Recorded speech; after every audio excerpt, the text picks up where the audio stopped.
Desde que Bolsonaro foi eleito até o presente momento, reparem aonde chegamos com muita atenção. Quando foi que a principal marca do conservadorismo brasileiro virou ofender mulheres e se orgulhar disso? Eduardo Bolsonaro abandonou o mandato de deputado federal, fugiu para os Estados Unidos, aproximou-se dos piores inimigos do pai, foi iludido por essa quadrilha, que deveria ser candidata foragida a presidente do Brasil, e se lançou candidato levando essa piada a sério. Isso durou mais de um ano e foi alimentado por jornais e figuras da direita emocionada, de seitas como a Auriverde e outros canais que levaram essa piada a sério, contra a vontade de nosso líder Jair Bolsonaro, que sequer era mencionado. Eduardo, movido pelo ego e pelo afago de embusteiros, incumbidos e bem pagos para destruir a direita, atacou o próprio pai, e perseguiu, e segue perseguindo, todos os potenciais candidatos de preferência do público eleitor do Brasil que são fiéis ao próprio pai dele. Eduardo é sem noção, movido pela soberba e ego desmedido que causa vergonha alheia, e segue sendo alimentado por esse absurdo crente que está fazendo certo, chegando ao ponto de prejudicar o irmão escolhido pelo pai dele, a quem desrespeitou publicamente. Para piorar, ele acredita que ajudou Trump a salvar o Brasil destruído. Trump, que tem interesse estratégico em Bolsonaro, nem sabe quem é Eduardo entre os filhos de Bolsonaro.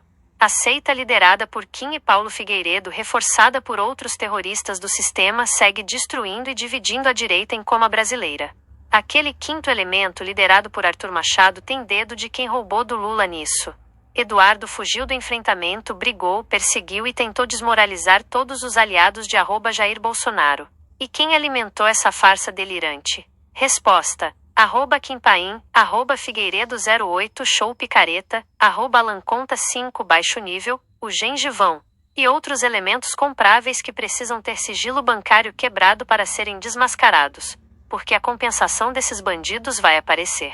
Eduardo, por ego e algum tipo de esquizofrenia por poder, juntou-se com os piores, que sempre minaram o próprio pai dele, e tivemos o adendo de jornalistas emocionados alimentando essa piada de Eduardo candidato a presidente por mais de um ano nas redes. Foi o primeiro passo do sistema para chegar na merda onde nos encontramos. Tivemos também a história absurda de que Eduardo e Paulo Picareta estavam salvando o Brasil e assessorando o presidente Trump, membros dessa seita que espalharam e acreditaram nessa piada.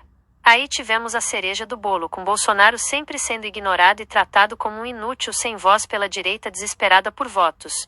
Eduardo Bolsonaro foi usado para fazer movimentações, e todos ignoraram a indicação de nosso líder Bolsonaro para o Senado, que sempre foi o coronel Melo Araújo.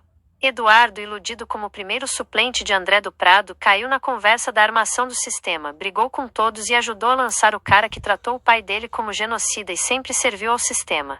Após confirmada a indicação do nome de André do Prado com articulação de Valdemar Scariot da Costa Neto, Eduardo tomou um pé na bunda. Teve seu mandato finalmente cassado por não exercer a função e teve sua inelegibilidade confirmada. Afinal, já serviu o bastante essas quadrilhas e ao sistema feito um bobo. Para piorar, teve o episódio da @me_Bolsonaro que, com o pleno conhecimento e concordância de @Jair Bolsonaro, demonstrou insatisfação com as coligações feitas por Flávio no Ceará, que só pioram as coisas. Gente, é um roteiro de terror que só piora tudo do nosso lado.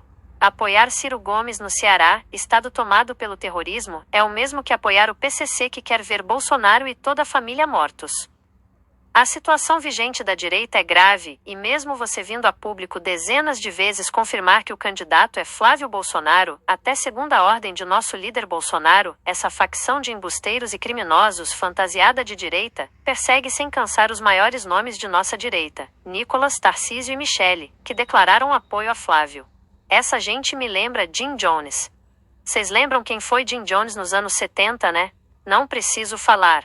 Aliás, tratar da verdade é proibido. Falar a verdade que nos envergonha é um crime. O sistema agradece a todos. O Congresso Nacional, por meio de suas lideranças na Câmara e no Senado, compõe o núcleo central da perseguição contra a direita, operando em simbiose com o Judiciário. Embora o Supremo lidere as ações, ele atua sob a égide e o interesse do Congresso, especialmente do Senado, que viabiliza o esvaziamento das forças conservadoras. O sistema agradece a essa palhaçada estrutural que a própria direita alimenta nas redes. Usam Lula, que não manda nada, Moraes, o ditador inventado, guerrilhas, imprensa, falsas pesquisas, onde colocam o ladrão mais odiado em primeiro lugar sempre no segundo turno, para disfarçar a próxima fraude nas urnas não auditáveis. E toda a nação confirma essa mentirada sistemática. Eleitores emocionados culpam 18 milhões de miseráveis do Bolsa Família, inflando esse número para 94 milhões e ainda pedem separatismo do Nordeste e do resto do Brasil. Nem lembram do Amazonas miserável, já tomado por ONGs servindo de prateleira para o mundo de interesses de conglomerados.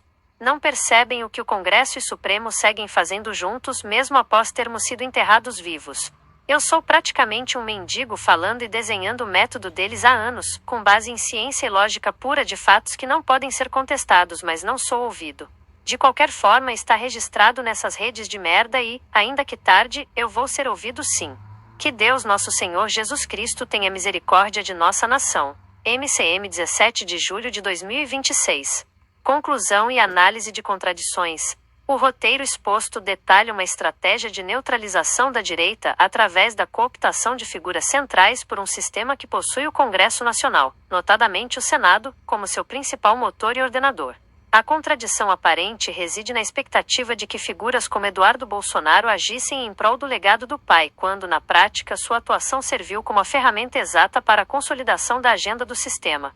Não há contradição nos fatos narrados, mas sim uma evidência lógica de que a divisão da direita não foi um acidente, mas um projeto orquestrado pelas lideranças legislativas que comandam o judiciário. A perseguição aos nomes fiéis a Jair Bolsonaro é a consequência ininterrupta de um sistema que, para manter sua estrutura, precisa que a direita se autodestrua por meio da vaidade e da fragmentação, enquanto o Congresso mantém o controle operacional dos abusos judiciais sob o manto da legalidade.